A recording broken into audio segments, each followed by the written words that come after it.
to 2025. If I'm not mistaken, the date today is currently January. Oh, my calendar's gone. It's January 6th. And it's a Monday, so that means it's a great day to start off the week. Even though we had some pretty moody weather with the rain and sunshine. Like that one Beatles song, Here Comes the Sun, it's time to get going. Anyways, you might be wondering, why are you seeing me at the table for once? It's okay. I just like to say that this is a special interview with the one and only Miss Pacific Islands 2024, Moemoana Schwenke. So let's welcome her to Palau. Hi, welcome. Thank you so much for coming. I was kind of worried initially that I wouldn't be able to get this interview with you, so I'm very honored and thank you so much for your time. Thank you for having me, and Ali. Pacific greetings and talo falava, everyone. As she said, I am Moemoana Safa'ato'a Schwenke, and I'm the current Miss Pacific Islands. And I'm very happy to be here in Palau for my first time. And hopefully this is the beginning of many more visits. But thank you for having me on the show.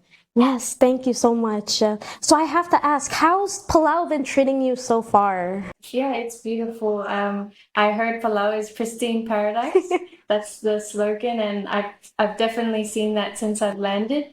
I think the warmth from Palauan people has been very special, and I've been raving on about that to my family overseas. But yeah, I've been grateful to meet the people thus far, and I'm looking forward to the week ahead. And I want to give a quick shout out to the Palauan Visitors Authority for hosting me during my stay here. Ooh, you heard that? Palau, we made a splash. We made a great first impression. I'm really happy. Palau, we're treating you so well. I gotta say, looking at the weather from last week, I was kind of worried your initial arrival wouldn't be that great, but I'm so glad you're enjoying yourself and going out, immersing yourself in the culture, but also with the people. I hope we're not too loud or scaring you off. Actually, when we arrived at the airport, I was greeted by some of the Idai dancers, as well as a Polynesian school here. Oh, yeah. Samoan community that lives in Palau, as well as Palauans who saw the poster to come to the airport for my arrival. So you definitely have greeted myself and my team very warmly. So thank you. I'm really glad. Yes. So before we get into the formal interview, I just want to ask you a few fun questions, icebreakers to sort of, well, break the ice. Yes. So I gotta say, as someone who loves music and is very like, oh my gosh, my brain farted. As someone who loves music, just loves music, I gotta ask, what is your favorite genre of music? Oh, okay. At the moment, I think it's definitely like the island reggae. Being in Samoa, and then I think everywhere I travel, I always hear island reggae songs. So definitely, that's my favorite genre. Yeah. How about you? I feel like I'm gonna get a lot of backlash for this, but I actually, personally, I tend to kind of go to some rock and roll. I don't know, the music itself just helps kind of like pump my brain up in the morning and it gets me going.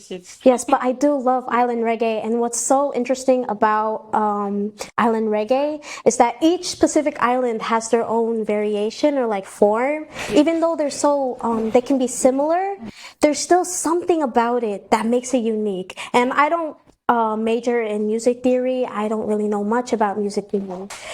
But there's something about it that that you can really tell that it's different from others. So while we're on the topic of music, do you have any favorite artists, bands, maybe? I think I have too many to try and narrow it down, but there's a lot of Samoan but Cook Island artists. Soon Miss Pacific is coming up in the Solomon Islands, so I've been listening to a lot of Solomon Islands reggae artists. I think I like to try and listen to a mix.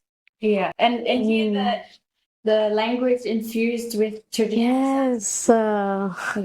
Yes, they say that there's this one quote that when language fails, music speaks. And I think that even though sometimes people are blocked by that language barrier, you could still communicate through music, whether it be through the songs, the lyrics, the instrumentals, or just the form of it. It's just, I think that's what we all have in common. yes. Like telling stories through music and dance, and how I think we're all natural born storytellers. And that's definitely a way that we can connect. Yesterday, when we went on our Aidai cultural tour, I heard the traditional singing. That was really beautiful as well. Yes, the Palauan chants just takes it to a whole new realm. So actually, I don't want to miss all the major points and the important points, but I also don't want to miss the very important aspect of the interview, which is you. So please tell us anything and everything about yourself, from your personal life, if you're willing, your childhood, goals you have, or hobbies, sports, music. Do you play an instrument? I know you do dancing, so we'll get back to that in a bit. But yes, please tell us about yourself. Well, I'm Samoan. I was born in Samoa, but I spent a lot of my childhood between New Zealand and Australia. And it was actually through the pageant that I've moved back home to Samoa. And I think it's been a blessing, because I feel like I've always been called to go back home and just be on the soils that my people come from. So that's been a blessing. But like you said, I would call myself a dancer or a performing artist. I'm also very interested in being a writer and director. Wow. In the past, I've been a co-director and co-writer of a theatre production with our Matawai Pacific Cultural Arts, which is a culture centre my family run.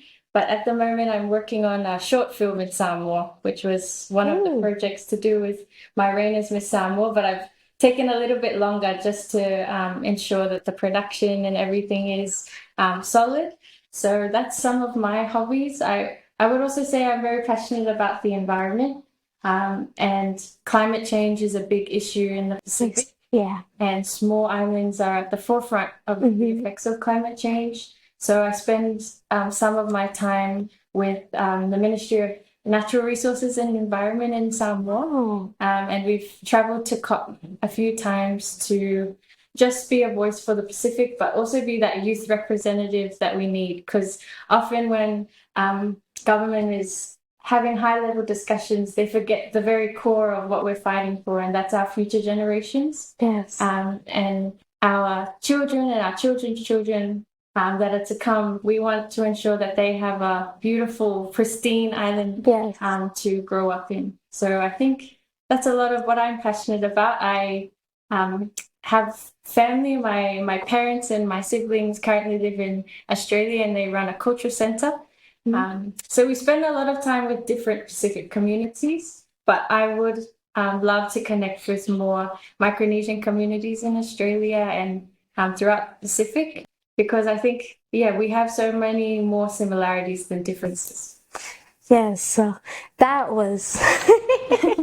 Yes, I totally agree with you, especially the part about preserving our natural environment for the future generations to come. And I'm probably too young to be saying this now, but what I see before me as of now, I want my future children, my grandchildren, to see the same thing, if not better. Like green. Green is one of my favorite colors, so I want them to see green. Yes. But yes.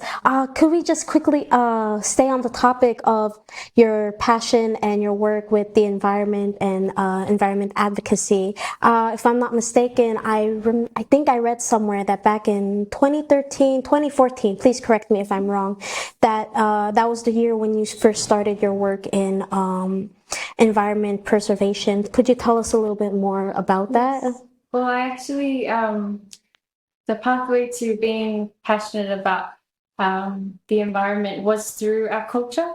So learning more about Samoa and about other Pacific islands, because during my teenage years, I went and stayed in some islands and did the cultural festivals. But it was actually through the arts and learning more about culture that you really grasp the importance of our environment. It's pivotal to who we are. Without the land, we have really no meaning and no purpose as people. So 13 was the year I got to meet some organizations around where I live, which was Pacific Climate Warriors. And they're an organization that runs through the Pacific. I do believe that they may have some members from Palau as well. Wow. But it started off just being a lot of advocacy work, and there's a lot of protests that run in the countries that I was in. And then slowly I understood how important using your voice is. And naturally, I'm actually a very introverted and shy person.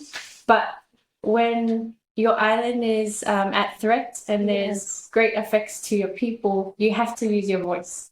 And I think from there, I first went to COP, which was held in Glasgow in Scotland. Wow. And we were just the youth representatives at that time because COVID was going on. So there wasn't much youth presence, but we spoke at a lot of events. We also used the power of dance to try and get messages across and just be that representation, wearing our traditional attire.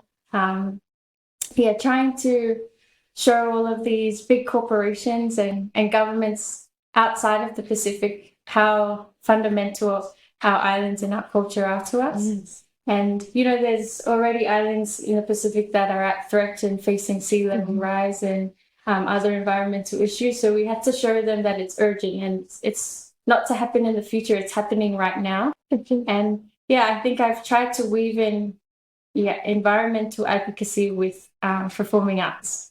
And that's the main message I want to get across in a lot of the work I do. Wow, environment in the arts. That's something I could only dream of, but I'm so sorry. I'm very intrigued. Could you sort of elaborate on that? Oh, okay. So as I was saying, I co-wrote and co-directed a theater production with Matavai. They produced it. And we had about 250 Pacific Island youth that resided in Sydney. So we shared a storyline of some, different stories that happened throughout the Pacific where our people showed resilience. And so we shared these stories through dance and also acting. But key stories that we told was in Tonga, they had an eruption at that time, the volcanic eruption that displaced their people from, their villages. And there was a lot of after effects of that and how that showed a lot of resilience in Tongan people.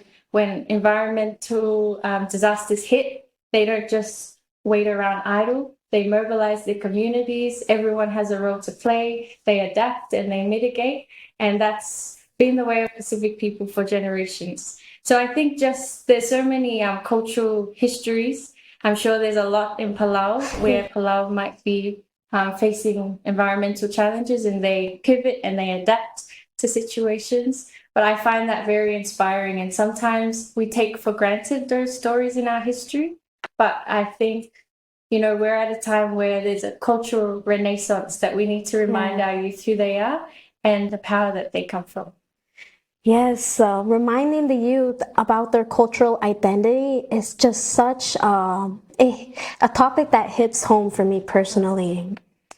And I think that's something we really need to shed more light on. So I would love to ask, what are your opinions or thoughts on the current situation of the youths and their roles, responsibilities regarding cultural preservation? Yeah. Well, I can speak for the youth in Samoa that I spend a lot of my time with. I think they're definitely proud to be Samoan and they live their culture every day on their island. But often throughout history, we've lost a lot of knowledge and sometimes we're not reviving old practices that I think when it comes to climate change, we have a lot of traditional knowledge that are the answers that the rest of the world needs to mitigating to climate change. We have a lot of traditional knowledge when it comes to mangroves, to the ocean, to the land. We have stories connected. I think everything that we have on our islands, we treat as sacred. And there's like a certain outlook that we have that some of the Western cultures, they've lost in their own culture as well. So I think in Samoa, the youth we work with, we try and remind them. Sometimes we have to go back in order to go forward. I think a lot of our islands have many proverbs to do with this. But they're definitely very attentive, and they come alive when there's creative things a part of the programs. So when I teach dance to the young children, I think they're most attentive to just regurgitating information. So sometimes we need to think of innovative ideas on how to engage them. Yeah. So there's a few programs in islands where we share, traditional knowledge that they might have not learned before through creative ways, which is really special. And Pacific youth in general, I think they just need to keep pursuing their gifts and talents, and they need to be probably better supported by the people around them. We have a lot of love in our families, but imagine pouring even more love into our children, and I'm sure that they can, dream bigger and do better in their lives. Yes, and reach that potential that you just know is there.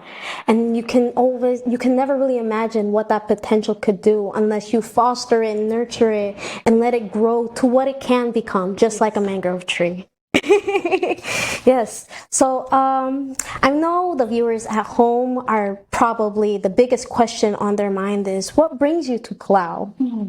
Yes. Well, actually, when I was crowned Miss Pacific Islands, the pageant included 3 women from North Pacific Micronesian region. So the Miss Palau, Miss Nauru, as well as the Miss Marshall Islands. And I had learnt about this part of the Pacific before, but just, being engaged with them in person and hearing their interview, and they integrate examples of their own islands, it was even more of a push to want to visit their islands one day. So my visit to Palau is to learn as much as I can about your culture and your environment and people, but also kind of role model to other youth around the Pacific and the world that maybe when we're wanting to travel or learn about other parts of the world, sometimes we just need to look in our own, in our own ocean of islands. Yeah. There's so much to learn here, and I hope to be able to share it and encourage others to appreciate more the interconnectedness of all of our islands. Yeah, I think that covers all of it, but I'm very grateful to be here. And after this trip, I head to the Marshall Islands and Kiribati. Oh, that's great. So how long will you stay in Palau until then? So we're here for 1 week. Oh, sorry. Personally, I would like you to stay for at least 2 or 3, but I understand. Yes, maybe the next trip. Yes, you're always welcome back. Thank you. So I would like to ask you some questions regarding the pageant itself. I would like to ask you your experience during, before, and after, like, the entire event. So if I may ask, how did you become Miss Samoa? All right. So I entered the Miss Samoa pageant as Miss Samoa New South Wales. So that was my title that I went and competed in the pageant with. But I had a thought of maybe being interested in entering because my mum was a former Miss Samoa and Miss South Pacific at that time. So she was a lot of the inspiration behind, entering. She showed me that, there's no one way to be a Samoan woman, that, you don't always have to be, I guess, timid or quiet. You can be anything you want. There's no criteria of how to be a Pacific woman. So then that really encouraged me to want to join.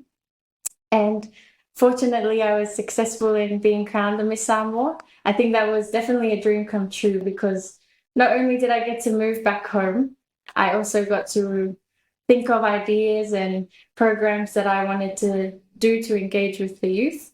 And I did it on very limited resources, which goes to show that you don't need to have a lot to do a lot. You can work with what you have. And then from Miss Samoa, every Miss Samoa competes in the Miss Pacific Islands pageant. And then that was held in Nauru in 2024 February. And I think we had a lot of Palauan audience, I believe. So yeah, I think they were able to stay up to date with all of that. And then since Miss Pacific, I've had some travels through the region, but I'm actually in my last months of being the Miss Pacific. So it's kind of a little bit, not sad, but like a bittersweet feeling that, you know, we're doing things right up until the end of the reign. And someday soon, a new Miss Pacific will be crowned. And hopefully she can follow the momentum of uniting all of us. Yes, once a queen, always a queen. Yeah, that goes for everybody. I think what you're doing and the vision and the vision and inspiration you have behind going forward is really inspirational. As someone who tries to grow out of the bubble or box that you can sometimes be shoved into, to see that there's other ways to grow and branch out, it's just absolutely spectacular, because it just brings more inspiration to people who think that they can't grow that beyond what they currently are. So I just gotta thank you and applaud you and commend you for that. So much. Yeah, so this is probably just a very general question. I have to ask, what are your goals for 2025, the new year? Yeah, I think starting the year off in Nauru, before we came to Palau, we were in Nauru. It really reminded me of that I think my life's calling is to try and keep doing work that unites our region. Since I was little, I always believed that if we're united against the world, we can really do anything. And then when we go through challenges, if we stay as one Pacific family, we'll be so much stronger. So I hope that I can keep traveling throughout the region. But I'd also like to do more work with young people, with performing arts, because that's a passion of mine. And serving anywhere that I can. I think I've never really had a set plan when it came to what I want to be when I grow up. I think I just rely on praying and, you know, just keep following the path that and different opportunities that come my way. But I'll be in Samoa, so if any Palauans are in Samoa, feel free to reach out, and hopefully I can meet you and show you around as well. But another goal is just to be authentic in who I am, and be a role model for other people to know that there's so many more pathways that you can take. And yeah, there's no one way to be a Pacific woman. Yeah. I just love that. There's no one way to be a Pacific woman. I might get that printed on a t-shirt. I'll probably start wearing it every day. So how does that feel? How does it feel to have, or to know that you have that sort of responsibility, or you're an inspiration in the eyes of the young one? How does it feel to have that like on your shoulders? Well, sometimes it's still very surreal, like that people recognize you and then they want to come and take a photo. Miss Pacific. But it's such an honor. And these are the memories and experiences that I will look back on and tell my future children about. So that's really exciting. But it also comes with a heavy responsibility to try and live my life in a way that, you know, that is a good example for the young people and future generations to come. Yeah, there's so much work to do in our region, and we face a lot of similar challenges, especially to do with the environment and reviving culture and continuing to fight so that it prolongs for generations to come. And I think we all have a part to play in keeping our culture alive, serving our elders, but also passing on the knowledge to our youth. Yeah, every action counts, whether it's big or small. If it contributes, it contributes. Like there's that one saying where the tiniest drop of water can become an ocean. Or I could be wrong, but you get the idea. So your experience as Miss Pacific Island is, I'm going to assume, is like a highlight Yes, definitely. Yes. So what was your experience like during the pageant itself? Like, what was your thought process, your mentality? What kept you going? Yeah, so the Miss Pacific Islands has different categories that you have to do for the pageant night. So one of the, I think, most pressuring categories is the talent. For myself, I performed the fire knife dancing. So it performed with a weapon we call nifo'oti, and it has fire on both ends. And there's one knife, but also we practice it with two knives. And nowadays we've added more knives in the practice. So for me, I just wanted to ensure that I put on a good show for all of the Pacific people watching. So that was a bit of pressure, but I just tried to practice as much as I could. Nauru told me that they'd never had fire knife in their island, so then that was even more of a responsibility to do well. But I loved engaging with the other pageant sisters that we had a part of the program and learning from them, learning about their islands. I've been able to visit Miss Tonga in Tonga, visit her for the first time in Tonga, coming to Palau. I met the recent newly crowned Miss Nauru recently. Oh, So I think there's a network that you start to gain and lots of special memories. oh, that's great.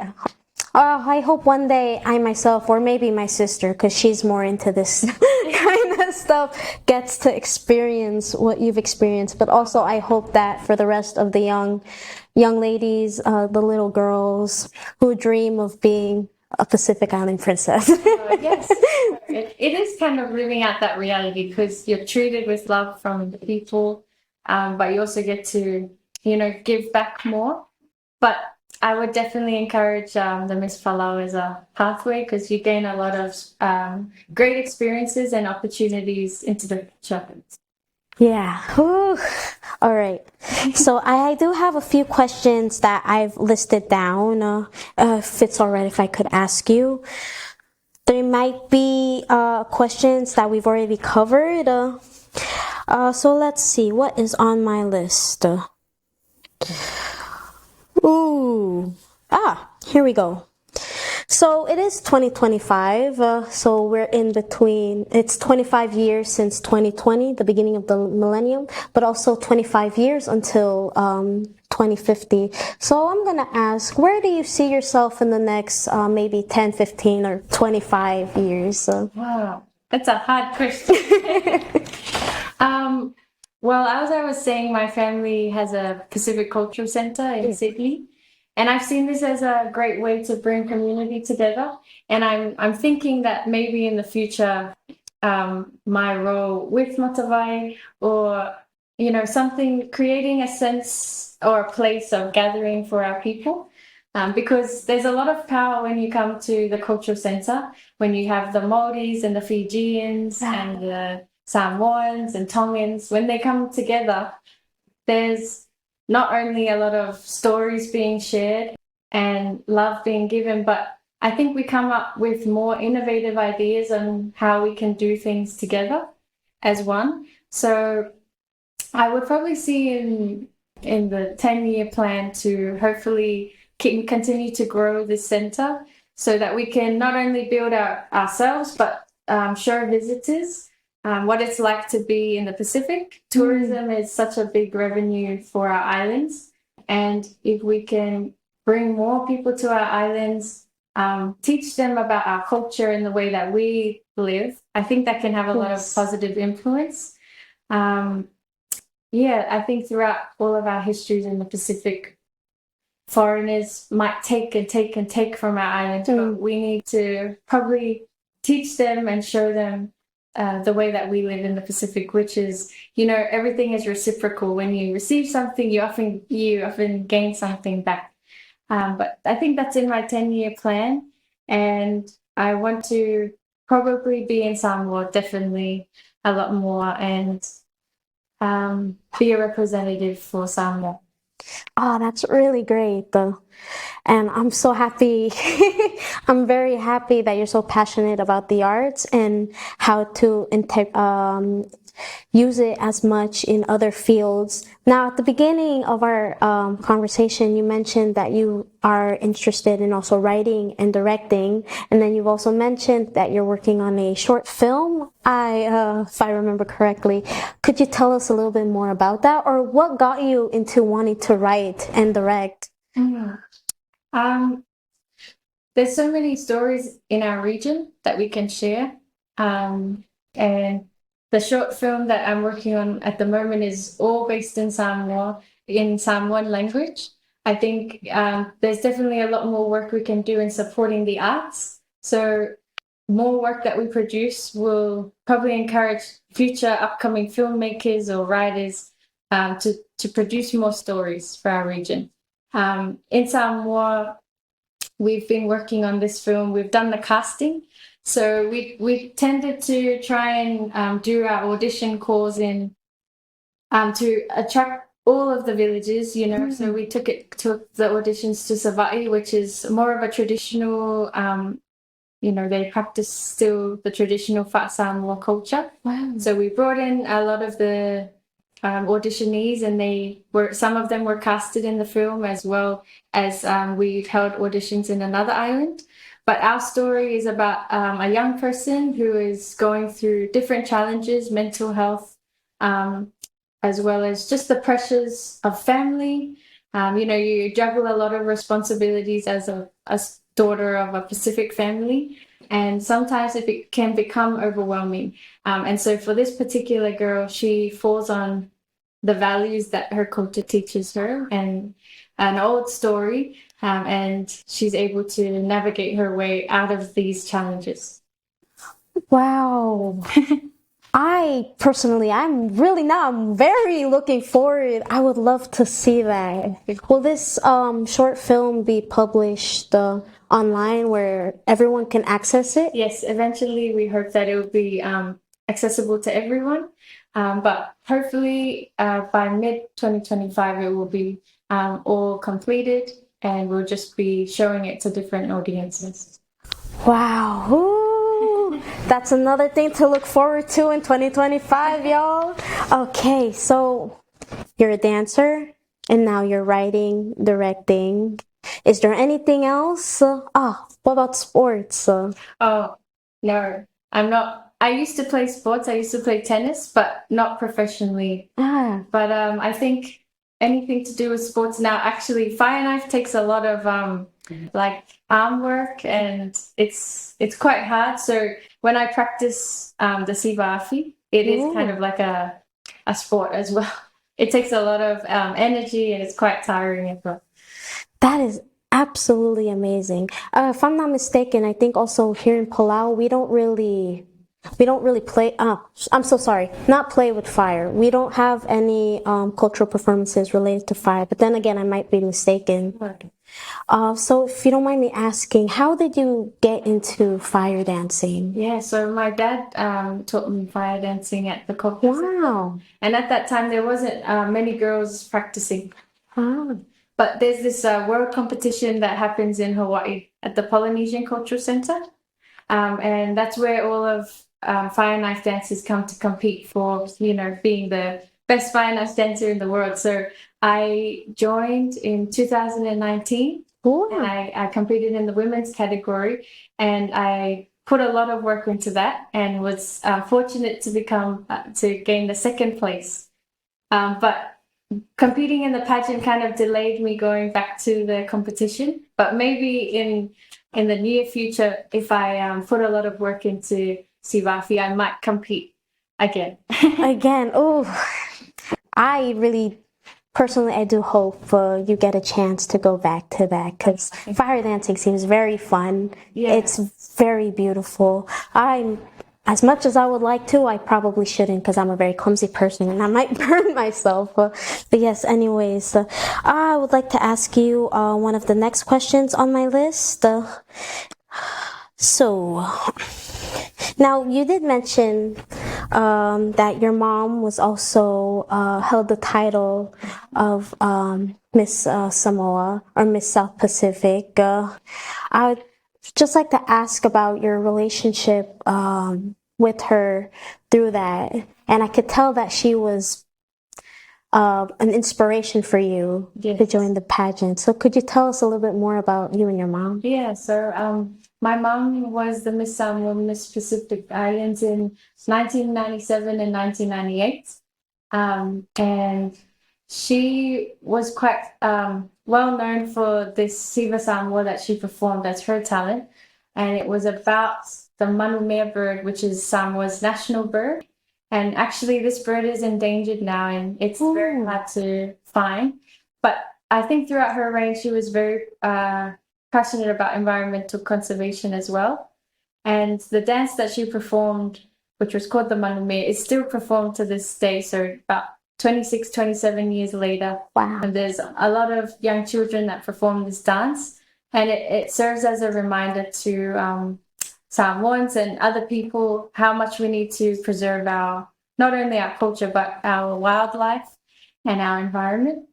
And she was probably the backbone of me joining the pageant. She helped me with everything that I needed to organize for joining the pageant. And she's helped me throughout the year with the programs, teaching dance to the children. So I'm very grateful for my parents because, not everyone has their parents or elders in their life that they can fall on for support. But when you do have your parents or your grandparents, you should really treasure your time with them because, they are your greatest support in life. And I've been very fortunate that they've been in my journey through the Miss Samoa and Miss Pacific. That's really heartwarming. Parents and family in general are the foundation, if I may say, are the foundation of who a person is and who a person can become. Were there any expectations that you felt about following in her footsteps or, competing into the pageant? Yes, definitely, because of course she won the title, so there was a little bit of a push that, from the general public, Moemoana has to be. But of course, things don't just get handed to you. You have to work for it. And my year, for both Miss Samoa and Miss Pacific, there was so many intelligent and talented women that were a part of it. So it was a challenge, but I'm very blessed to hold the title. And I hope I've done it justice throughout the year. But I think for all of us, we go through ups and downs all the time. And there's a lot of mental health challenges that young people face, especially. But if you can rely on the people around you, that's a really good support system. Yes, I agree completely. If I may ask, do you think that if you weren't to participate in the initial pageants, where do you think you would be right now? Yeah, well, before joining the pageant, I used to work at a museum, and it has about 60,000 Pacific artifacts. Wow. Yeah, it's based in Sydney, Australia. There was a small collection from Palau as well. But these artifacts date back to the 1800s when missionaries and other people traveled through the islands and took a lot of the traditional artifacts or were gifted the artifacts. So I was one of the cultural research officers that would try and connect the communities back to their objects so that they can see them again, talk stories about the objects, or if they're not made anymore, try and revive them. In my time, we did have President Remengesau come to our collection, which was a great honor, and he got to see some of our cultural artifacts from Palau. But just working in the collections, you see that we all use similar materials, and that there's a lot of similarities, and that we're very adaptable and resourceful. So we draw from the land to continue sustaining our livelihoods in the ocean and on the land. So perhaps I would still be working at the museum. And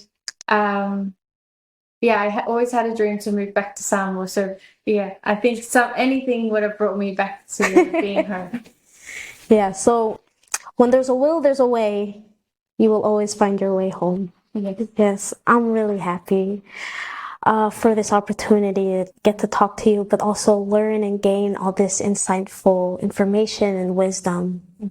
Because these are things that I guess today, or well, in the before, we don't really tend to look into it. But then it's so great to see now that so many other people in our communities are really putting focus and work and effort into preserving our culture and our environment, because we won't have these forever. Yes. And you can only work on preserving something if you realize that there's a problem that needs to be solved. Definitely. Yeah. And we have so many youth ambassadors at the moment in the Pacific that are doing great work. Yes. I think a lot of the Pacific has been looking to the political issues happening in New Zealand and Aotearoa. And there's one of the youngest MPs that are in Parliament. She's a Māori woman, Hana Rahiti. Wow. And I'm not sure her video of doing the haka in Parliament went quite viral. And she's a young woman. So we have so many, young people rising up, learning from the elders and taking the initiative to, if they see an issue or a challenge, they do something about it. And I think we can all draw inspiration from that, try and, for the betterment of our countries that we come from, try and do all that we can to serve it. Yeah, the only way we could get something to be seen, to be heard, is if we step outside of that comfort zone and really be like, hey, we're here. This is what's going on. This is what's happening. And here's what we want to do about it. Yes. And oh my gosh. Oh, so many thoughts are running through my head right now. I'm very scared I might say the wrong thing, but this is I'm absorbing a lot of this. And I'm absorbing from this. Thank you. So I really have to ask, or maybe I don't, but I kind of want to. Do you ever feel like, how do I say this in a way that would make sense? Do you ever feel like this was your initial calling, or if you, going back to my previous question, if you were to go into the pageant, you would still presumably work at the museum, would you still fight for your beliefs just as hard as you are now? Yes, definitely. Not only my upbringing influenced the way I see the world and want to do things for the Pacific, but also my studies. I was studying Indigenous studies and environmental humanities. So Wow. it is things that I'm passionate about. And I think regardless if I had the title and crown or not, I would probably still be in this line of work and passionate about these things. Actually, it brings up a thought of during my reign as Miss Pacific, I was fortunate to go to the Festival of Pacific Arts and Culture in Hawaii. And there was a Palauan group that came and did an amazing performance. But there was there's like a kind of unspoken energy and spirit that you feel when you're all together, especially in the opening ceremony. We had all the Pacific cultures uniting. It's really special, and it's kind of hard to explain. I'm not sure if you felt it that yourself, but that pride that you feel. Yes. And, you feel a part of something so great. And I think a quote that we heard a lot was, we should not be defined by the smallness of our islands, but by the greatness of our oceans. Yes. And sometimes when youth come from small places, maybe they might shrink down their dreams or their aspirations, but we should definitely not think of that. We should draw on how we are from the greatest ocean when we're thinking of what we can become and what we can do. Yes, the Festival of the Pacific Arts was for me, it was such an impact. Not only was it watching my country perform, but also watching my friends, classmates, people I know go out and just do something great and represent our small island. And it's also the joy of seeing and knowing that even though there's so many differences between the Pacific Islands, at heart, we're all united by this one thought and one concept. And that just, it's like a spider web. Yes. Yes, you have a few drops here and there that may vary in sizes and where they came from, but they're all connected. Yeah. Either it's through experiences, history, music, arts, anything and everything in between. Yeah, and our people are very talented. Not only with the dancing and the music, but there was also a carving station, and all of the master carvers and artists were gathering from the Pacific. Palau was there too, and you just see so much creativity come alive. And I would love to see more spaces or opportunities where this can happen, sharing and connecting. Yes. So I would like to know what are your at least top 5, top 3 highlights as your reign, but also from 2024. 2024. So my mom's side, she's from a village called Awala in Asau in Savai. And during my reign as Miss Samoa, my villagers were very proud to have the Miss Samoa be from these places. So definitely a highlight was being able to go back to my mom's villages, to where I come from, and we danced together. I taught them the Sivafi, and hopefully I can go back and do that. Another highlight was definitely the Festival of Pacific Arts and Culture. It just opened my eyes up to all of our nations, and actually, we had some Pacific Islands, New Caledonia and Vanuatu, who weren't present at the festival, but they were going through political conflict. Yeah. So it just kept in mind as well that there's so much more that needs to be done for our islands, and if we can continue to support each other, that's really good too. And I would say another highlight was planning this trip. Planning the trip through Micronesia, because I was supposed to come at the end of 2024, but God's plan worked out and I was still able to come here before and as Miss Pacific.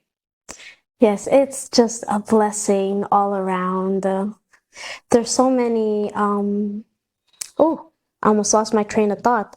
So many things that happen that to be fortunate and grateful for. And I will just keep on saying, I'm very grateful for this experience to have with you, to have this conversation. Oh, thank you. Yes, this is going to be a core memory lodged in my brain.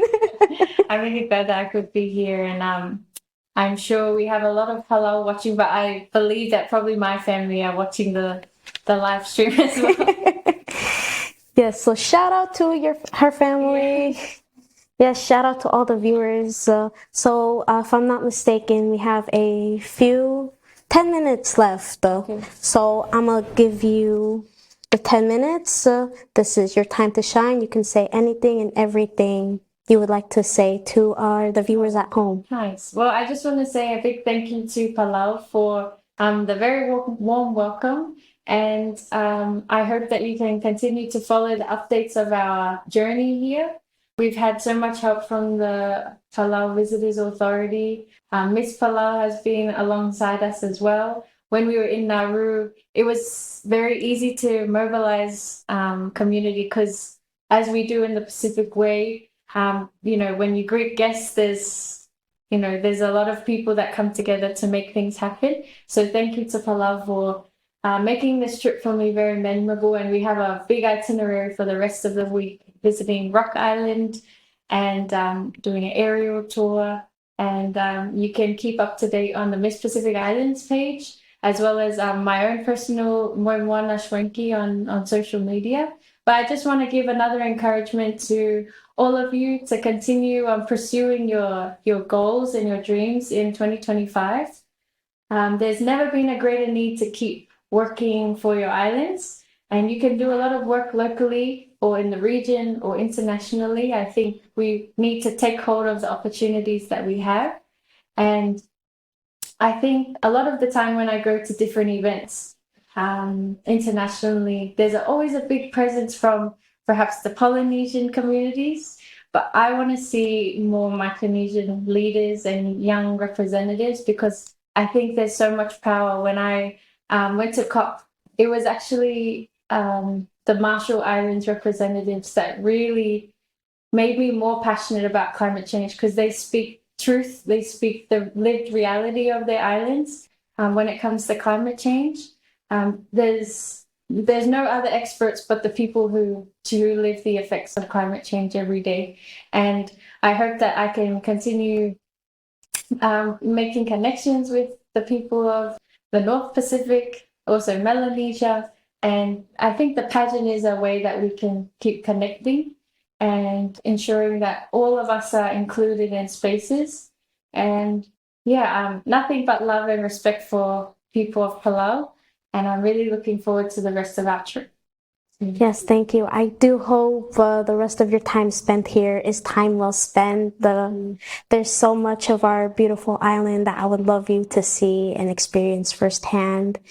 And this experience itself is such an eye-opening one because I feel like maybe myself and some of the viewers at home could say that they're living vicariously through you and your experience, but also through our very own Miss Palau. And I feel like this is just gonna be another eye-opening experience for a lot of the younger girls and ladies who think that just because just because some people say you have to do this a certain way doesn't mean you can't branch out and do it your way in a different way. Like you said before, there's many ways to be a Pacific Island woman, but also be a Pacific Island man. We're not limited. We're not being limited. But yes, so I guess I have one final question for you.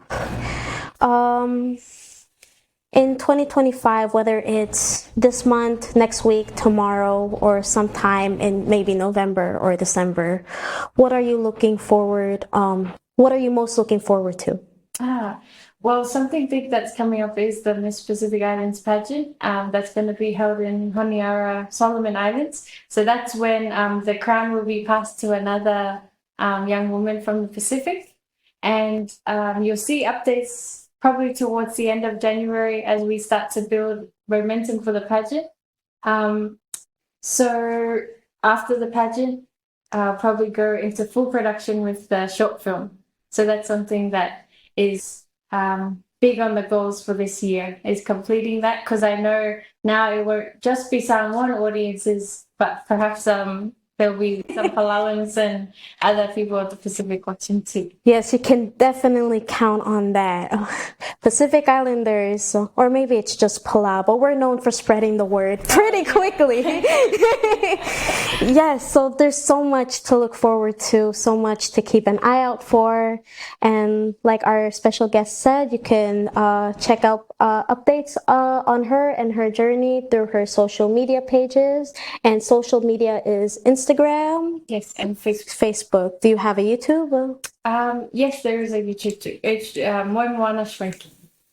Yes, so those will be put up later. Just stay tuned on the TMC Facebook page, TMC YouTube channel, or if you see me walking on the street, feel free to come and ask. I'll do my best to come up with the right and correct information for you. But yes, once again, thank you so much for this experience. I don't know how many times can one person say thank you before it gets annoying. But yes, just to repeat the words I've said at the beginning and earlier, this experience is very eye-opening. There's a lot of inspiration and a lot to be learned from just this 1 hour conversation. I do wish we could keep this going, but people gotta run on a schedule. I want to say thank you to you too. It's really inspiring to see a young Palauan woman doing work like this in the media and sharing stories, and yeah, hopefully a lot more people will take up this profession. So you're doing Thank you. I'm trying my best. But yes, you're always welcome back to Palau. Like our gates, our oceans are always open. If you can't catch a flight, then we'll send somebody on a canoe to go and grab you. But yes, yes, and I do hope that we cross paths again one day. Maybe the pageant. Oh, maybe. We'll see.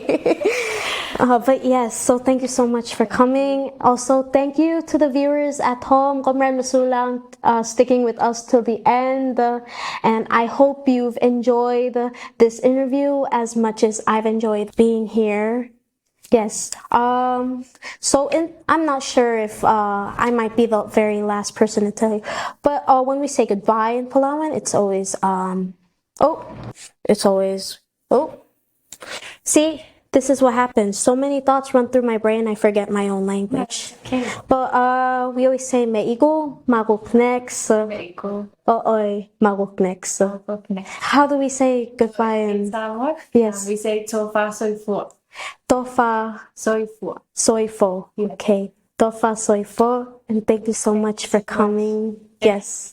Thank you so much, viewers. You can check up on us on TMC Palau on Facebook, YouTube. Also, please go ahead and go on social media. For our older audience, please ask the young ones to help you figure out Instagram and follow Miss Pacific Islands journey. Gorman Musulang, this is the end of our talk show. Enjoy the rest of your week and Happy New Year's 2025.